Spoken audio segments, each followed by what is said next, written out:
From dawn to dusk in 2 minutes, it's here and now, follow me.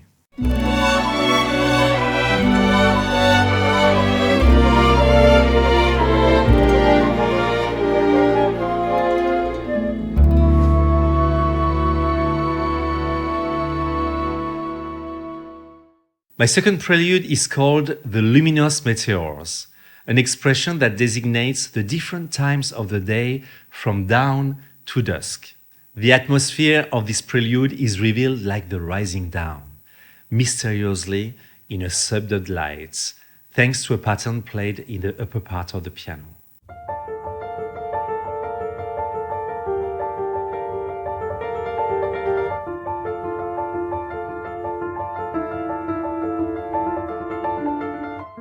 This rhythmic motif was inspired by the remarkable pianist Russell Ferrante, leader of the band The Yellow Jackets, who used it in his improvisation on the song The Spin from the album Live Wires, recorded in 1991.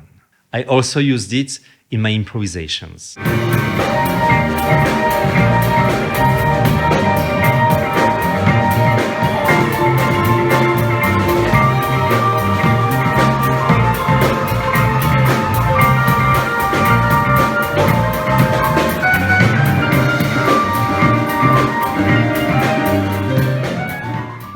Here is how this rhythmic pattern is articulated.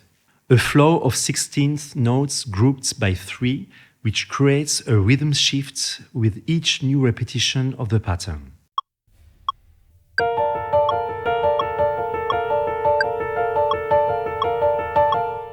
I find this pattern even more effective when the first note is played as a pickup.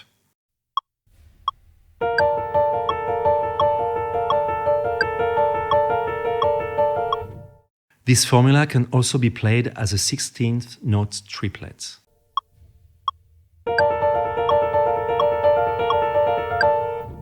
By combining these two rhythms, we obtain a very interesting effect of acceleration. For this prelude, I use this rhythmic combination on a pattern of 2 measures.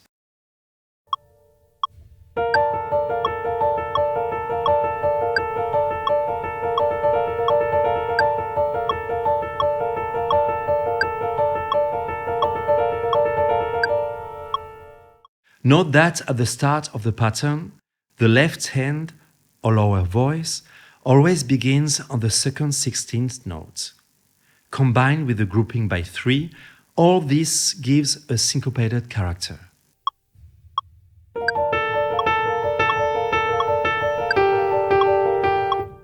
This motif is omnipresent throughout this prelude. In terms of form, this 38-bar prelude is divided into 4 main sections, which can be roughly named: 1.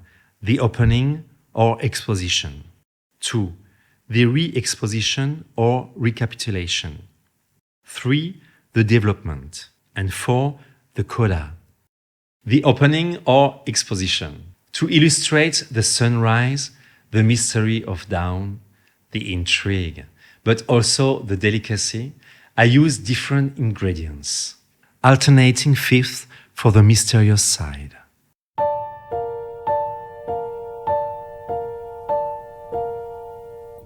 The higher register of the piano. It's like a string quartet passage without a cello part. It's ethereal. The lower voice oscillates between consonance and dissonance, tension and release. That's for intriguing.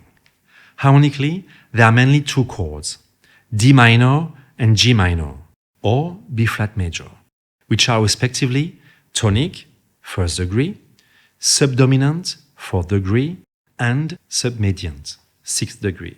But the inversions of these chords give this common sequence more sophistication and color.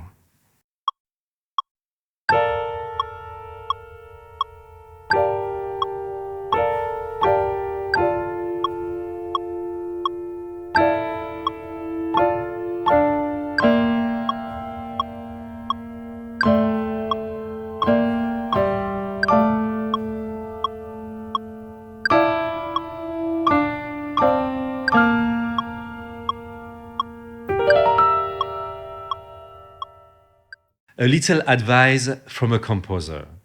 When you are developing an idea and at one point you are having trouble finding the continuation, consider taking a musical break to then relaunch the movement or move to another idea or another direction. That's what happened in this prelude. The opening ends with an intense, resonant, and suspended chord to better relaunch the movement with a re-exposition.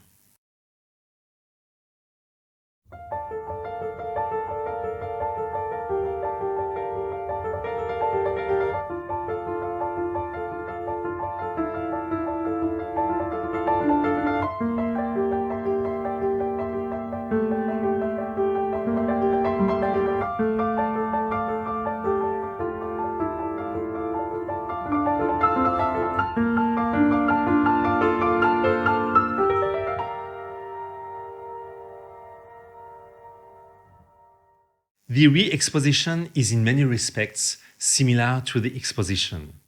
The same rhythmic pattern and the same harmonic progression. But this time the music is played in a lower register. The basses are more assertive, first in a single note and then doubled in octaves. The tenor voice in dotted eighth notes stands out rhythmically and melodically.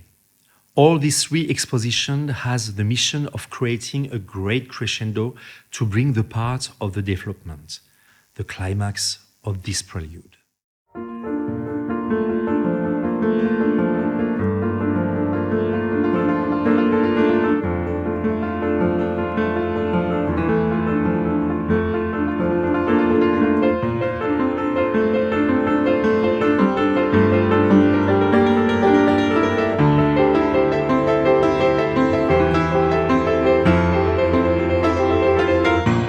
The development. The basic rhythmic pattern is still there. Harmonically, we always oscillate more or less between the tonic, D minor, and the 4th degree, G minor, or the 6th degree, B flat major 7. The bass in octaves, always melodic, moves in stepwise motion thanks to the inversions of chords. First in an upward movement, then downwards, creating a crescendo and decrescendo effect.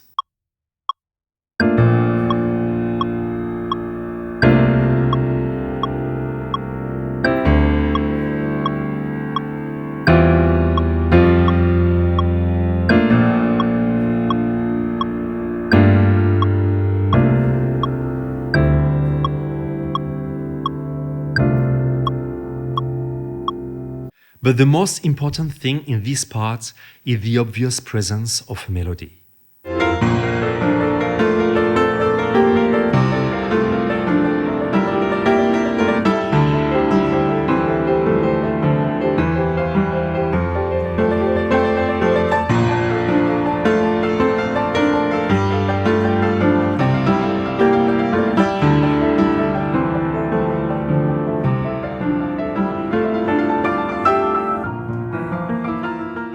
The coda.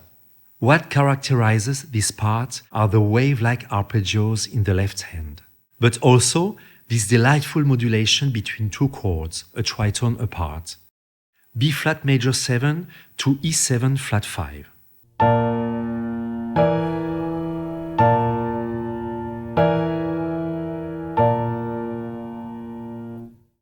Rachmaninoff used it very frequently in his compositions.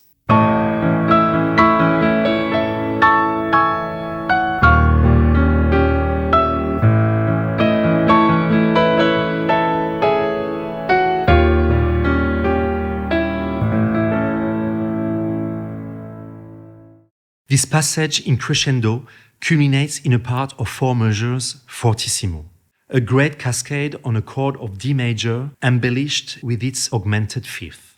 In the beginning, as in this recording, I always repeated the same pattern on the D major harmony in the descent.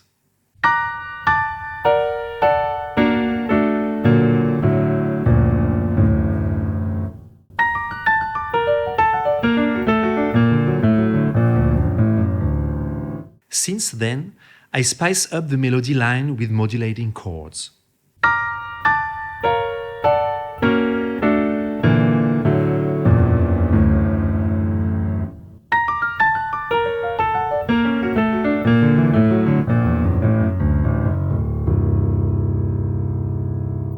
This is followed by a flight on an arpeggiated chord of C minor.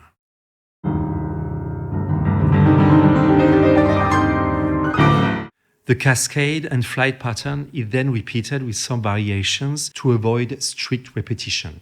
The last two bars contrast with everything that preceded to create an ultimate surprise and unexpected effect. Parallel triads played fortissimo and marcato in an almost military movement. It's a new moment of the day, maybe the hubbub of the crazy city taking over the sweetness of the dawn.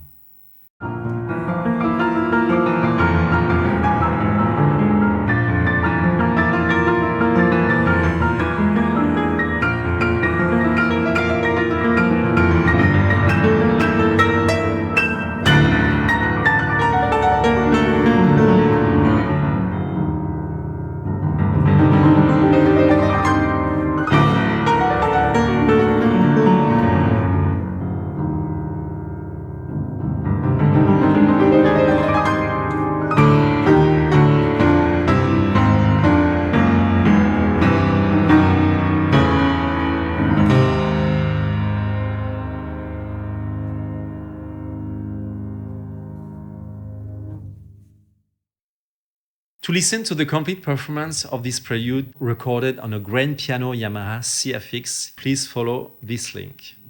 I hope this video has inspired you and broadened your knowledge in composition and arrangement.